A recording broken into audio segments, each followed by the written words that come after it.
그냥 은혜로운 찬양 감사합니다. 우리가 사는 세상에는 소위 명문학교라고 불려지는 학교들이 많이 있습니다. 이름만 들어도 다 아는 전 세계적으로 유명한 학교고, 공부 잘하는 사람, 실력이 뛰어난 학생이라면 누구나 가고 싶다 하는 그런 명문학교 말이죠.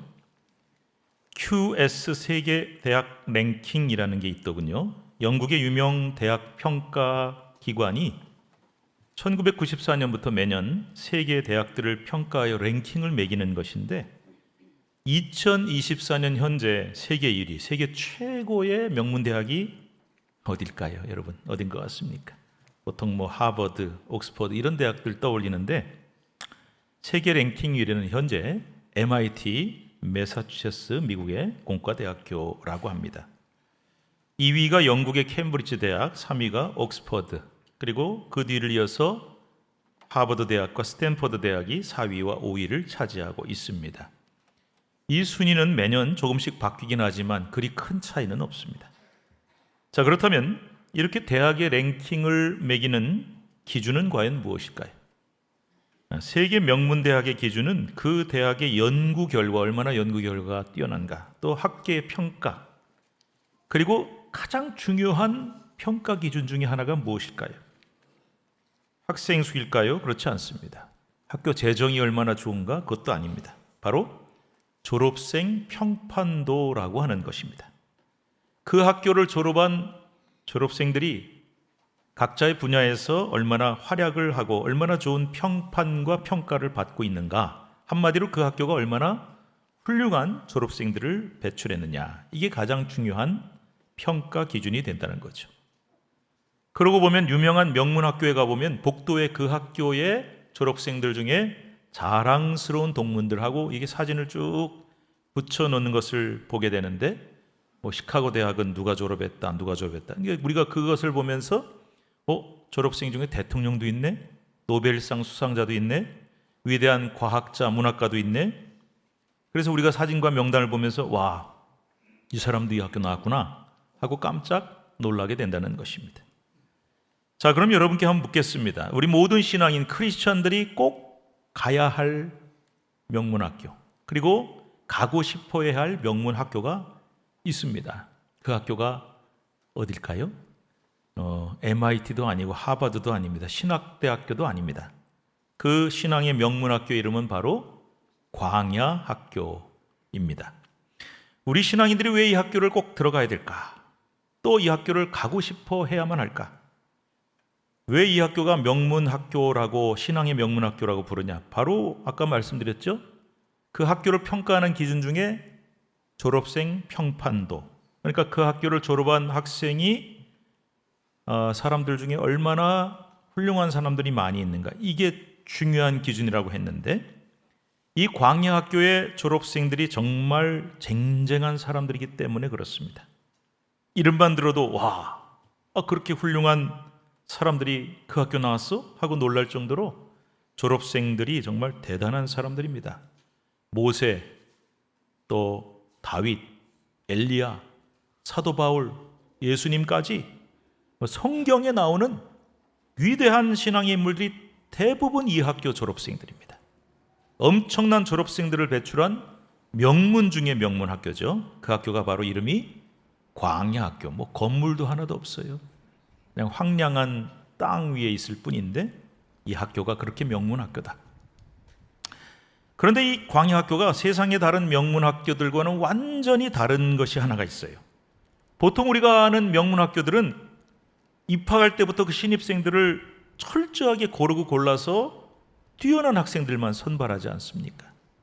그런데 이 학교, 바로 이 신앙의 명문학교인 광야학교는 절대 그렇지 않습니다.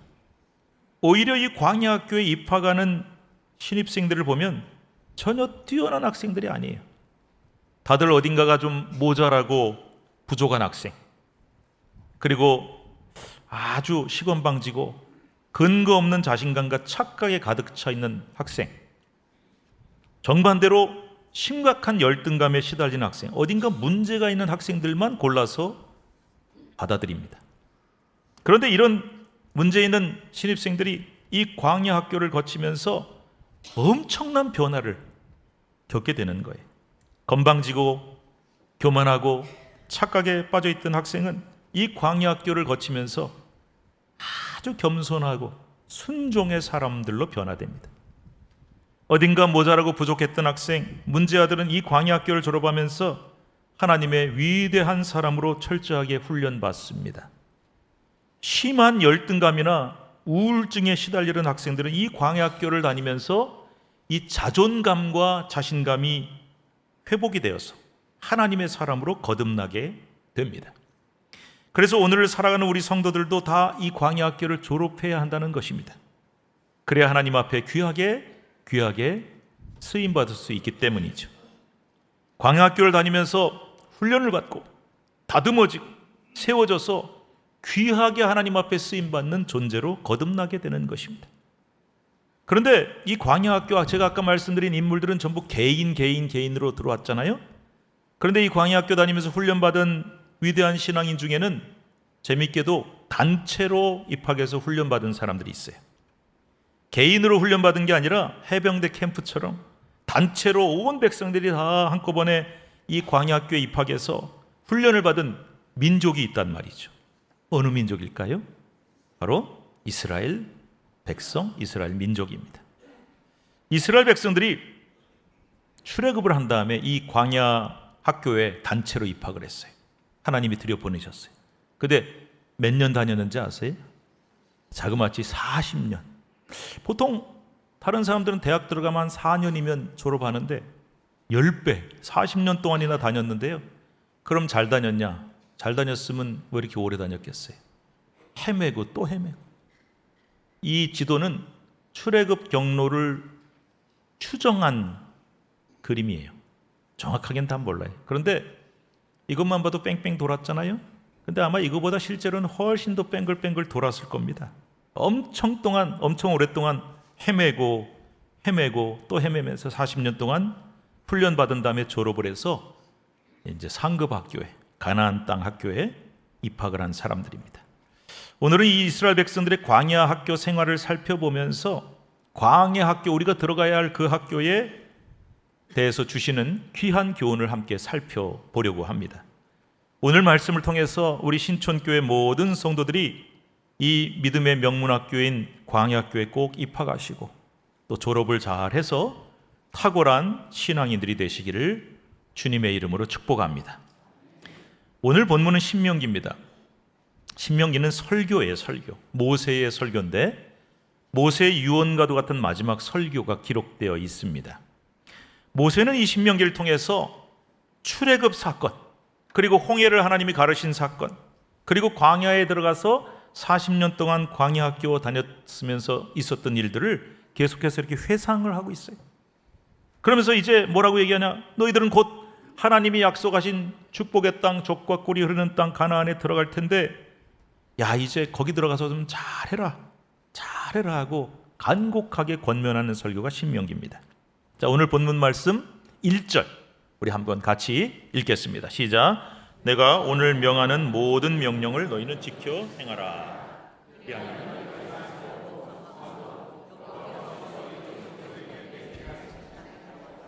그것을 차지하리라. 한마디로 뭐예요? 거기 들어가서 좀 잘해라. 지금까지 너희 조상이 걸어온 광야 40년, 너희 40년 동안이나 다녔던 광야 학교, 그거는 다 준비 기간이고 훈련 기간에 불과하다. 진짜 중요한 건 이제 가나안 땅에 들어가서 이제부터다. 가나안에 들어간 좀 잘해라. 거기 들어가서 뭘 잘하라고 한 걸까요? 오늘 본문에 나와 있어요. 너희는 하나님의 모든 명령을 지켜 행하라. 여러분 복잡할 거 없어요. 단순해요. 하나님께 순종하고 하나님 말씀에만 순종해라. 다른 거 없다. 오직 하나님의 말씀을 순종하고 그 말씀대로 지켜 행하면 하나님께서 복을 주셔서 너희가 그 가나안 땅에 들어가서 천대에 걸쳐 복을 받는 영원한 복을 누리며 잘 살게 될 거야. 이렇게 설교한 거죠. 여러분 단순하잖아요. 복잡하지 않아요? 그러면서 모세가 이스라엘 백성들에게 신신당부한 것이 또 하나가 있습니다. 2절 말씀 읽겠습니다. 시작. 내 하나님 여호와께서 이 40년 동안에 내게 광야 길을 걷게 하신 것을 기억하라.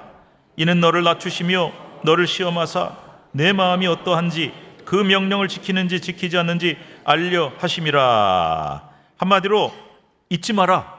광야를 잊지 말아라. 좀 더 정확히 말씀드리면 광야 경험, 광야에서 체험했던 일을 절대 잊지 마라. 그 광야에서 너희가 했던 경험이 너희로 하여금 가나안 땅에 들어가 천대에 걸쳐 복을 받게 해주는 비결이 될 것이다. 그렇다면 그 중요한 광야 경험이 무엇일까요? 세 가지로 말씀을 하고 있어요. 첫 번째, 광야는 어떤 장소냐? 함께 읽읍시다. 낮아지고 겸손해지는 테스트 받는 장소야. 이렇게 설교했어요. 우리 2절 다시 한 번만 읽어볼까요? 시작. 내 하나님 여호와께서 이 40년 동안에 내게 광야 길을 걷게 하신 것을 기억하라. 이는 너를 낮추시며 너를 시험하사 내 마음이 어떠한지 그 명령을 지키는지 지키지 않는지 알려 하심이라. 하나님은 이스라엘 백성들을 40년 동안이나 광야 학교 다니게 하시고 광야 길을 걷게 하면서 그들을 낮추시고 또 낮추셨다. 그 거칠고 척박한 길을 걷게 하시면서 낮아지고 겸손해지다 못해서 저 밑바닥까지 가게 하신 거예요. 이게 바로 광야 학교의 첫 번째 교훈입니다. 뭘까요? 낮아지자, 겸손해지자, 하나님 앞에 무릎 꿇어라. 이걸 광야에서 가르치신 겁니다. 낮아짐과 겸손을 가르치신 곳, 나 자신을 깨뜨리고 내 자아가 산산이 부서지도록 만든 곳, 그곳이 바로 광야인 것입니다. 또한 하나님은 이스라엘 백성을 시험을 하셨어요. 광야에서 시험, 테스트, 광야가 시험 보는 장소였어요. 자, 2절 뒷부분에 이런 말씀이 나옵니다. 읽읍시다. 내 마음이 어떠한지 그 명령을 지키는지 지키지 않는지 알려 하심이라. 그러니까 하나님이 광야에서 이스라엘 백성들을 어떻게 시험하셨느냐? 하나님 명령 잘 지키나? 주님 말씀 잘 순종하나? 이거를 계속해서 시험을 보게 하신 거예요. 광야 학교에는 전공 필수 과목이 2개가 있어요. 전공 필수 뭔지 아시죠? 요거 꼭 이수해야 졸업시켜줘요. 2 과목이 있어요. 하나는 겸손 과목이 있고 또 하나는 순종 과목이. 이거 통과해야 광야를 졸업할 수 있어요. 그런데 광야 학교는 이 겸손 과목하고 순종 과목 2 과목을 계속해서 시험 보게 하시는 시험장이었다는 거예요. 바로 이런 겸손 시험, 순종 시험을 테스트해서 통과시키는 그런 시험장 역할을 했다는 거죠. 사랑하는 여러분, 우리는 지난 한 4년 동안 가까이 코로나라고 하는 참 긴 광야를 지나는 경험을 했습니다. 이번에 리모델링 하면서 새로운 공간도 많이 생겼는데 바뀐 게 많아요. 강대상도 바뀌고. 근데 여러분, 혹시 여러분 중에 지난주까지 여기서 기도하고 인도자는 여기 있었는데 전부 강대상이 올라가네? 왜 그러지? 코로나 전에 그렇게 했어요.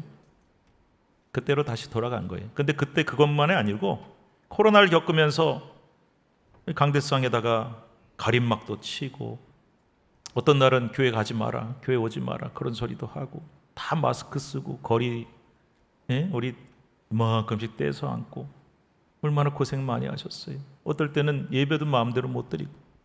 근데 겉으로 드러나는 고생만 한 게 아니라 우리 마음이 얼마나 힘들었습니까? 그런데 그 코로나의 광야를 우리가 잘 통과를 했어요. 또 개인적으로는 여러분 중에 지금 현재 인생의 이 삭막한 광야를 지나고 계신 분들도 틀림없이 있을 거란 말이에요. 그런데 그 광야가 너무나 거칠고 힘든 광야, 우리를 지치게 하는 광야가 결국은 뭐를 시험하고 테스트하는 장소였고 시간이냐? 하나님께서 얘가 얼마나 겸손한지, 이 사람이 얼마나 하나님 앞에 철저하게 순종하는지를 테스트하시는 시험장이었다는 겁니다. 우리가 광야에서 이 겸손 테스트, 이 순종 테스트에 합격을 해서 하나님께 정식으로 인정을 받아야 되는 거예요. 이 사람은 겸손한 자입니다. 순종하는 사람입니다. 그렇게 인정을 받으면 우리는 하나님께서 달아주신 날개를 달고 훨훨 날아올 수 있게 되는 것입니다. 여러분 모두가 광야를 지나며 이 놀라운 은혜를 체험하시기를 축원합니다. 두 번째로, 광야는 어떤 장소였냐? 읽읍시다. 하나님 말씀을 듣고 순종하는 법을 배우는 장소였어요. 우리 3절 말씀 함께 읽겠습니다. 시작. 너를 낮추시며 너를 줄이게 하시며 또 너도 알지 못하며 내 조상들도 알지 못하던 만나를 내게 먹이신 것은 사람이 떡으로만 사는 것이 아니요 여호와의 입에서 나오는 모든 말씀으로 사는 줄을 내가 알게 하려 하심이니라. 이거 어디서 많이 듣던 말씀 같은데? 듣던 말씀이죠. 예수님이 세례 받으시고 광야로 나가셔서 40일 금식하셨어요. 예수님도 아까 그랬죠. 광야학교 졸업생이. 근데 조금 속성으로 빨리 졸업하셨어요. 40일 동안. 그런데 광야학교 다니실 때 마귀한테 시험을 당한 게 이거 아닙니까? 너 배고프지? 이 돌들로 떡 만들어 봐라. 그랬더니 주님이 대답하신 게 바로 이 내용이에요. 오늘 본문이 사람이 떡으로만 사는 것이 아니요 여호와의 입에서, 하나님의 입에서 나오는 말씀으로 산다. 그러니까 예수님이 마귀가 시험할 때 자기 생각으로 대답하신 게 아니에요. 하나님의 말씀, 신명기 말씀을 인용해서 마귀의 유혹을 물리치신 것이다. 그러니까 사람의 생각이나 능력이 아니라 하나님의 말씀의 능력으로 마귀를 물리쳤다는 것입니다. 자, 그러면 하나님께서 또 오늘 본문에 보시면 광야에서 이스라엘 백성들에게 만나를 내리셨다. 그럼 만나는 뭘 가르치시려고 한 거냐? 만나가 매일매일 하늘에서 내려와요. 그 만나는 사람이 떡으로만 사는 게 아니다. 육신의 양식으로만 배부르면 사는 게 아니라 하나님의 입에서 나오는 말씀, 즉 영적인 양식인 하나님의 말씀으로 산다는 것을 알게 하셨다는 겁니다. 그렇습니다. 광야는 하나님께서 만나를 내려주시는 곳인데 매일매일 하늘에서 양식이 내려오니까 하늘만 쳐다보고 그게 내려야만 돼요. 그러니까 하늘의 양식, 생명의 양식. 그래서 이 만나는 그냥 이스라엘 백성들이 육신만 배불려주는 음식으로 끝난 게 아니라 이스라엘 백성들이 육신의 양식만이 아닌 하늘의 양식인 하나님의 말씀을 먹어야만 산다는 것을 가르쳐 주시는 놀라운 생명의 양식이었다는 것입니다. 여러분, 우리가 하루에 밥 3끼 먹는데 한 끼만 안 먹어도 하늘이 노랗고 아이고 배고파 죽겠네, 힘이 없네. 그런 사람들이 하루 종일 하나님 말씀 한 끼도 안 먹고 일주일 내내 한 끼도 안 먹고 한 달이 가도 1년이 가도 말씀 안 먹어도 끄떡없고 아무 문제 없는 것 같다. 그게 여러분 문제가 없는 게 아니에요. 눈에는 안 보이지만 영적으로 지금 굶어가고 있고 죽어가는 건데 그걸 모르는 거예요. 생명의 양식이 그렇게 중요합니다. 자, 오늘 설교 제목 한번 같이 읽어볼까요? 시작. 미트바르에서 다바르를 듣다. 이게 뭔 말인가 하고 계신 분들 있었을 거예요. 미트바르, 다바르, 이거 전부 다 히브리어입니다. 오늘 히브리어 배우시는 거예요. 히브리어로 미트바르라는 말은 그냥 이렇게 생겼다는 거 보여드리는 겁니다. 근데 우리말은 이렇게 쓰는데 히브리 말은 거꾸로 써요. 그러니까 저 네모처럼 생긴 것부터 읽어야 되는데 저게 미라고 읽어요. 미는 from, 뭐뭐로부터, with, 뭐뭐와 함께, 이런 뜻이 있어요. 그 다음에 뒤에 나오는 드바르라고 하는 말은 어디서 나오냐면 다바르에서 나왔어요. 다바르는 히브리어로 이렇게 생겼는데 뜻이 뭐냐? 말씀이에요. 그러니까 여러분, 미드바르 광야가 무슨 뜻이겠어요? 말씀으로부터 말씀과 함께 라는 뜻이에요. 광야를 왜 이름을 그렇게 붙였냐? 이유가 있습니다. 광야는 뭐 하는 데냐? 말씀으로부터 힘을 얻어서 가야만 하는 곳이 광야다. 말씀과 함께 걸어가는 곳이 광야다라는 거예요. 그 거칠고 척박한 광야를 지날 때 하나님의 말씀으로부터 힘을 얻어야만 걸어갈 수 있다. 그리고 특별히 너무 지치고 힘들어서 내 발걸음이 무겁다면 말씀과 함께 걸어가라, 이런 뜻이 있어요. 그래서 하나님의 말씀을 붙들고 말씀으로부터 말씀과 함께 걸어가면 그 거친 광야에서 나를 훨훨 날아가게 할 수 있는 날개가 되어줄 것이다, 이런 말씀이에요. 여러분 믿으시기 바랍니다. 우리 신촌교회 성도들 다른 건 몰라도 반드시 성경, 아까 제가 그랬잖아요, 매일 읽고 하나님 말씀을 매 순간 받아 먹어야 돼요. 밥 한 끼 안 먹으면 하늘이 노란데, 말씀, 양식의 말씀, 생명의 말씀 안 받았는데 아무 문제 없다. 문제 없는 게 아니라니까요. 특히 광야를 지날 때, 내 삶이 너무나 힘들고 어려운 광야 같은 순간을 지날 때는 반드시 하나님의 말씀을 딱 잡아야 돼요. 저는 요즘도 성경 말씀 매일 읽습니다. 전에도 매일 읽었는데 요즘은 더 열심히 읽고, 특별히 제가 코로나가 칠 때 성경 참 많이 읽었습니다.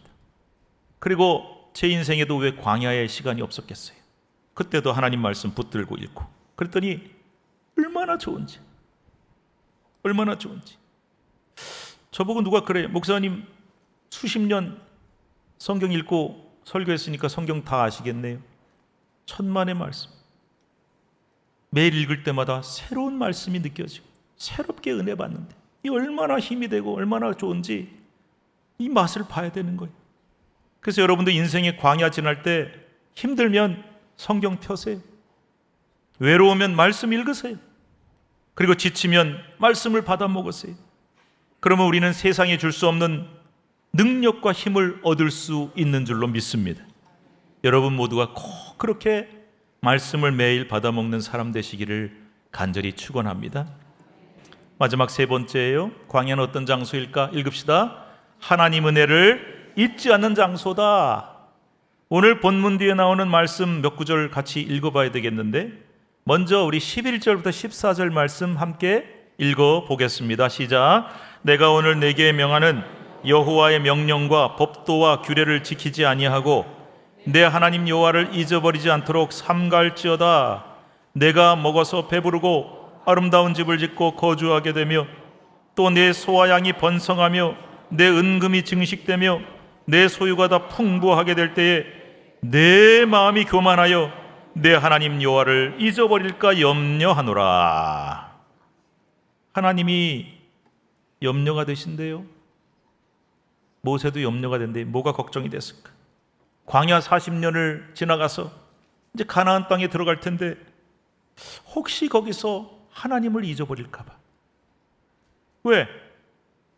네가 그 젖과 꿀이 흐르는 풍요한 땅 가나안에 들어가면은 배부르고 농사지어서 농산물도 많이 생기고 편안하고 좋은 집 짓고 잘 살 때, 잘 먹고 잘 살게 될 때 어떻게 될까 염려한다는 거예요. 내 마음이 교만하여 내 하나님 여호와를 잊어버릴까 염려하노라. 배부르고 등 따시면 하나님 잊어버리기가 쉽거든요. 우리가 배고프고 힘들 때는 안 찾던 하나님도 찾는데, 배불러지고 등 따시면 하나님을 잊어버리기가 너무 쉽다. 왜 그럴까요? 17절 말씀 한번 읽을까요? 17절 시작. 그러나 내가 마음에 이르기를 내 능력과 내 손의 힘으로 내가 이 재물을 얻었다 말할 것이라. 배부르고 등 따시면 오직 하나님의 은혜다가 아니라 이거다, 내 능력으로 내 힘으로 이 모든 것을 내가 얻었다 소리가 나오게 된다는 거예요. 이건 뭐 괜히 온 줄 알아. 내가 열심히 일해서 최선 다해서 열심히 노력했더니 내가 이렇게 된 거야. 그런 착각을 하게 된다는 거죠. 그래서 배부를 때도 조심해야 돼. 잘 나갈 때 하나님 잊어버리기가 더 쉬워요. 자, 그러면 어떻게 되냐?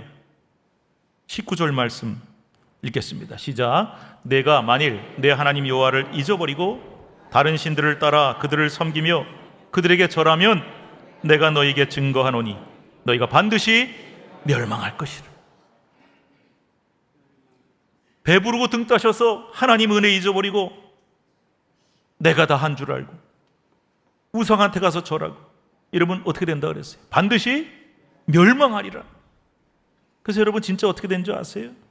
일단 광야에서부터 이 말씀은 안 들었어요, 이스라엘 백성들이. 그래서 여러분 혹시 아세요? 이스라엘 백성들이 광야학교 40년 동안이나 다녔다 그랬죠, 헤매면서. 그런데 몇 명이 무사히 졸업하고 축복의 땅 가나안 상급학교에 진급한 자 아세요? 몇 명? 예, 광야에서부터 불순종하고 은혜 잊어버리고 살다가 장정만 60만이 나왔거든요. 60만 명이, 그러니까 여자하고 어린아이들 합하면 150만에서 200만이 단체로 광야학교에 들어가서 40년 다녔는데, 그중에 무사히 졸업하고 가나안에 살아 들어간 사람, 졸업하고 간 사람 몇 명? 딱 2명밖에 없어요.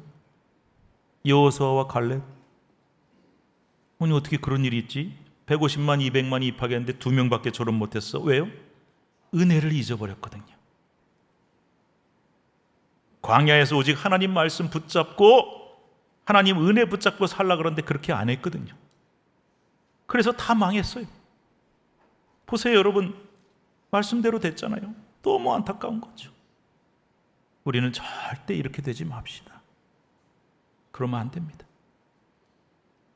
사랑하는 성도 여러분, 저 여러분 모두가 오직 하나님의 말씀 붙잡고 하나님 말씀대로 순종하며 말씀 따라 살아가는 하나님의 백성 되시기를 간절히 축복합니다. 물론 지금 우리 삶이 혹시 미드바르, 아까 제가 뭐라 그랬어요? 히브리어로 광야, 이 험난하고 거친 광야 같은 인생을 내가 지금 살고 그 거친 길을 내가 지금 걷고 있다, 이 광야에 힘들고 외로운 시절을 내가 보내고 있다, 그런 분들도 여러분 중에 계실 거예요. 그런데 미드바르의 광야에 있으면 반드시 뭐 붙잡고 뭘 잘 듣고 뭐를 따라가야 된다 그랬어요? 다바르, 말씀이. 우리가 광야 인생이 힘들고 험난할수록 더 주님의 말씀을 잘 듣고 그 말씀을 순종하고 그 말씀을 굳건하게 붙잡으면 살 수 있는 줄로 믿습니다. 광야길이 거칠고 힘들수록 더 우리는 다바르를, 하나님의 말씀을 꼭 붙잡으셔야 돼요. 그러면 하나님께서 반드시 해결해 주실 줄로 믿습니다. 아무쪼록 현재 여러분이 겪고 있는 그 광야의 고난을 주님 은혜로 훨훨 날아올라서 하루속히 벗어나고 해결받으시기를 간절히 축복합니다. 미드바르 광야에서는 다바르, 하나님의 말씀을 듣는 장소인데, 우리가 광야에서 말씀 잘 들을 수만 있다면 미드바르 광야는 저주의 장소가 아니라 축복의 장소가 될 것이고, 내가 광야에 힘든 길을 걸었던 그 시간이 저주의 시간이 아닌 돌아보니 축복의 시간이 되었구나 하는 것을 깨닫게 됩니다. 나아가 고난을 벗어나서 해결받는 것도 중요합니다마는 그 광야의 체험이, 그 광야 학교의 경험이 나로 하여금 하나님의 사람으로 더욱 철저하게 훈련받는 시간이 될 수 있기를 간절히 바랍니다. 그리하여 저와 여러분 모두가 저 광야 학교의 위대한 졸업생들을 본받아 하나님 앞에 연단과 훈련을 잘 받아서 귀하게 쓰임받게 되기를 간절히 축복합니다. 마지막으로 광야를 지나며라고 하는 찬양이 있어요. 제가 코로나 때 참 힘들더라고요. 여러분도 힘들었지만 목회자가 참 힘들었죠. 그때 제가, 그리고 제 인생의 광야 같은 시간을 지날 때 이 찬양을 참 많이 불렀습니다. 오늘 우리가 같이 부르지는 않겠지만 우리 잔잔하게 피아노로 이 곡을 연주할 텐데 거기에 맞춰서 제가 가사를 읽어드릴게요.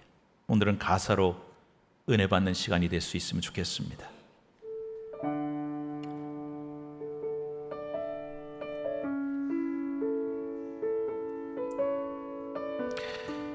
왜 나를 깊은 어둠 속에 홀로 두시는지, 어두운 밤은 왜 그리 길었는지, 나를 고독하게, 나를 낮아지게, 세상 어디도 기댈 곳이 없게 하셨네. 광야에 서 있네. 주님만 내 도움이 되시고, 주님만 내 빛이 되시는, 주님만 내 친구 되시는 광야, 주님 손 놓고는 단 하루도 살 수 없는 곳 광야에 서 있네. 주께서 나를 사용하시려, 나를 더 정결케 하시려 나를 택하여 보내신 그곳 광야, 성령이 내 영을 다시 태어나게 하는 곳 광야에 서 있네. 내 자아가 산산이 깨지고 높아지려 했던 내 꿈도 주님 앞에 내어놓고 오직 주님 뜻만 이루어지기를, 나를 통해 주님만 드러나시기를 광야를 지나며. 기도하겠습니다. 하나님, 왜 이리 저를 깊은 어둠 속에 홀로 두십니까? 이 어두운 밤은 왜 이렇게 깁니까? 왜 이렇게 나를 고독하게 낮아지게, 처절하게 낮아지게 만드셨습니까? 주님만이 내 도움이 되시고 그 주님의 손 놓고는 단 하루도 한순간도 살 수 없는 곳 광야에 나를 두셨습니다. 그것은 주님이 나를 사용하시기 위해, 더 정결케 하여 나를 더 귀히 쓰시기 위해 보내신 곳이라고 하셨습니다.